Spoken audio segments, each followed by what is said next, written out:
Hola, ¿qué tal? Buenas noches a toda la audiencia y a todo el equipo de En un 2x3. Me da mucho gusto estar nuevamente aquí con ustedes. Y pues bueno, en este fin de sexenio creo que es importante hacer una remembranza sobre lo que ha sucedido en estos 6 años. Estamos a pocas horas de que termine el gobierno de Andrés Manuel López Obrador. Y bueno, pues más allá de la nostalgia que pueda generar el fin de una era que sin duda es muy importante para la historia de México, pues este cierre de ciclos nos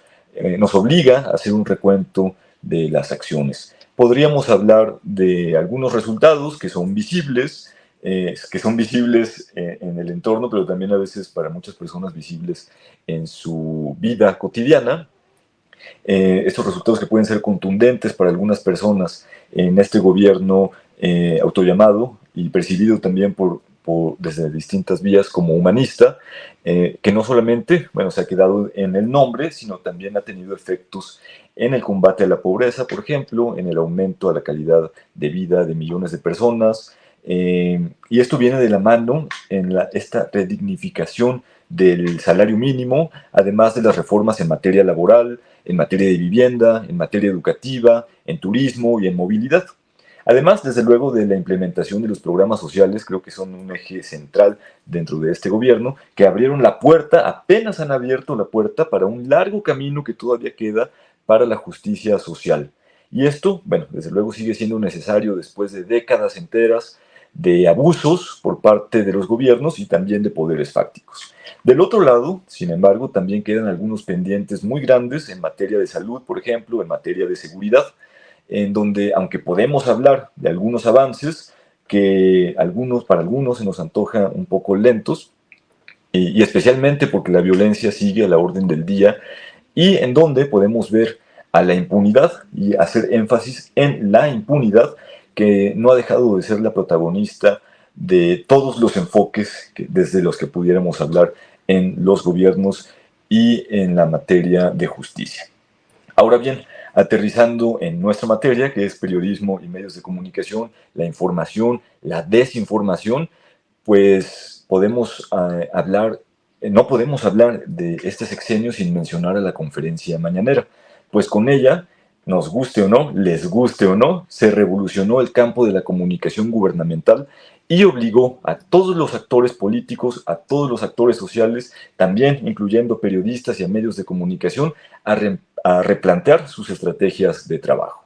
Un presidente como Andrés Manuel, con un carisma inigualable, que capitalizó ese carisma con su gran capacidad para la comunicación,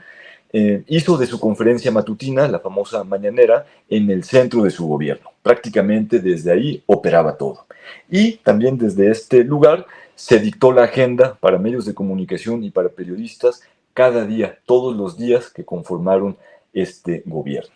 Este ejercicio, las mañaneras, fue polémico desde el inicio. Para algunos, se trataba de un ejercicio de rendición de cuentas sin precedentes, en donde periodistas que ejercen su trabajo desde todas las posturas ideológicas y desde todos los roles profesionales tuvieron la oportunidad para confrontarlo y de obligarlo también a ofrecer posturas sobre todos los fenómenos de los que fuimos testigos y de los que fuimos partícipes también en estos 6 años. Hablemos, por decir algunos, la cancelación de obras como el aeropuerto de Texcoco, los actos de corrupción como el caso Segalmex, la emergencia sanitaria por COVID-19, situaciones diplomáticas con Ecuador, con Canadá, con Estados Unidos, más recientemente con España, ¿no? Protestas sociales por los feminicidios o por actos de violencia en Zacatecas, en Guanajuato, en Sinaloa, las polémicas por la reforma eléctrica, por ejemplo, la reforma electoral, la reforma al Poder Judicial, las cuestiones electorales también, todos los temas, no sé, cualquiera que se nos ocurra, cuál otro tienen en mente, ¿no? Especialmente para los detractores, la mañanera se trató de un espacio de propaganda gubernamental, se trató de un espacio de desinformación y también de estigmatización y violencia en contra de cualquier persona que osara criticarle o contradecirle. De ahí que salieron estos enfoques en medios de comunicación, en las columnas, entre la opinología, en redes sociales también, que hablaban de un presidente autoritario, de un presidente dictatorial o incluso poco empático, ¿no? Es muy cuestionable y lo hemos hablado durante mucho tiempo en este espacio. Sin embargo, una manifestación muy peculiar del periodismo, sobre la cual también me gustaría hablar a profundidad más adelante, ¿no? En contraste con aquellos que hablaban de una catástrofe a partir de la mañanera, pues es importante mencionar esta parte de la visibilización de periodistas que están alineados con el gobierno o con los gobiernos y de quienes nunca vimos un destello de mediana crítica o de algún cuestionamiento, al menos con algo de jiribilla que le pusiera sabor a la mañanera, ¿no? Aquellos que más allá de criticar o que incluso más allá de asentar o reconocer los logros del gobierno, pues pudieran tener otro o ejercer algún otro tipo de ejercicio más crítico en contra, perdón, en contraste con los discursos dichos por parte de Andrés Manuel o de parte del gabinete. Este tipo de periodismo que es un poco más aliado de los poderes, en este caso del gobierno, no es nuevo, ¿no? Es algo que sucede mucho, sobre todo en el periodismo regional, y por lo tanto me gustaría hacer énfasis en él en una siguiente participación más adelante. Sin embargo, bueno, más allá de esto, recordemos que la conferencia mañanera ha sido un espacio que ha sido polémico, en donde han participado, como decíamos hace un momento, periodistas desde todas las posturas ideológicas y desde todos los roles profesionales, y en el que Andrés Manuel López Obrador también se enfrascó en confrontaciones con periodistas y con presentadores de noticias o algunos lectores de teleprompter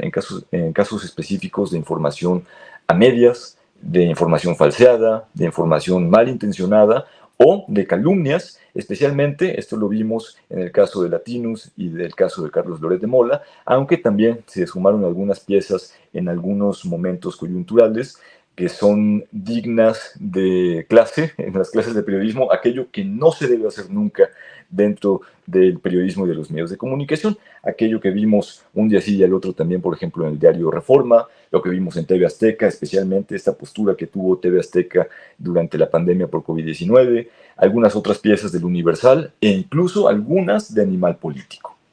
El resultado de este mal ejercicio periodístico fue una reiterada narrativa por parte de Andrés Manuel López Obrador en el que se generalizó y se estigmatizó a todo el gremio periodístico, es decir, pagaron justos por pecadores. Y sin embargo, el gremio periodístico se limitó a quejarse, se limitó a victimizarse por estos hechos, sin asumir una postura crítica por el propio actuar, por las propias acciones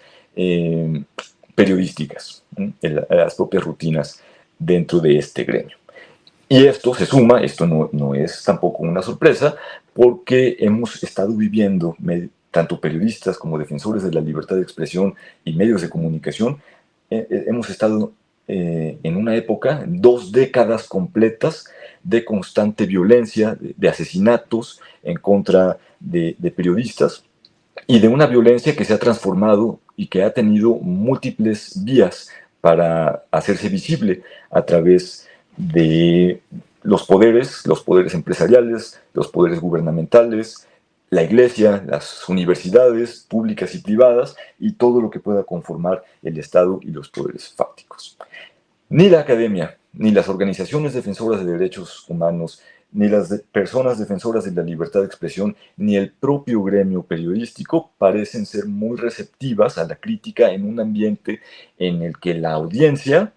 es a quienes nos debemos, ha decidido reiterarles o retirarles, o retirarnos más bien, la credibilidad frente a una figura presidencial tan popular como la de Andrés Manuel. Y para recuperar esta credibilidad nos hemos visto obligados a ser más rigurosos en las estrategias de producción de noticias. Esto para después no salir con supuestos, con rumores, con información sin confirmar, como sucedió, por ejemplo, con las piezas informativas de Tim Golden o las de Anabel Hernández, en esto que vimos en ProPublica, con los supuestos vínculos con el crimen organizado, o lo que sucedió con La Casa Gris, del periodista Raúl Olmos, ¿no? Estas piezas que pudieron haber sido grandes investigaciones, pero que se caían, que no se pudieron sostener. El reto para quienes ejercemos el periodismo está precisamente ahí, recuperar la credibilidad de la población con información certera, con información verificada, con estándares de calidad, con mucho rigor periodístico, ¿no? Todo esto alejado del espectáculo y del golpeteo político, porque esto puede venir pues por parte de confrontaciones o pleitos personales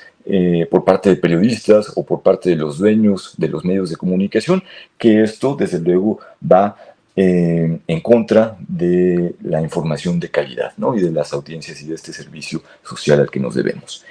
Por otro lado, por el lado de Andrés Manuel López Obrador, pues nos queda todavía el dilema sobre hasta dónde es posible y hasta dónde es deseable que el presidente pueda defenderse ante información falseada o de calumnias, ¿no? Esto fue muy visible también dentro de periodistas y medios de comunicación.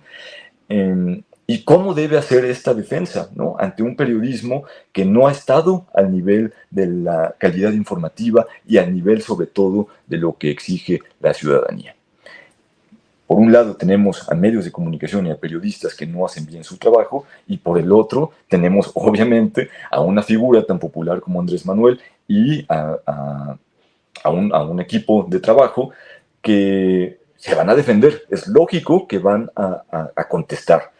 pero ¿hasta dónde pueden hacerlo en cuanto a la confrontación que pueda tener, que pueda parecer personal en contra de periodistas y de medios de comunicación, sin que esto implique generalizaciones de malas prácticas de los medios de comunicación y del periodismo? Creo que aquí va a estar la reflexión de lo que sucedió durante este periodo presidencial. Y bueno, a nosotros no nos queda más que ver cómo vienen las mañaneras de Claudia Sheinbaum a partir, supongo yo que a partir del próximo miércoles, es lo que se ha anunciado hasta ahorita, y a seguir poniendo el dedo en la forma en la que se hace periodismo, la forma en la que actúan los medios de comunicación y también, desde luego, cómo los poderes, en este caso los poderes gubernamentales, actúan frente a este ejercicio. La dejamos hasta aquí. Les envío un saludo y nos vemos el próximo lunes.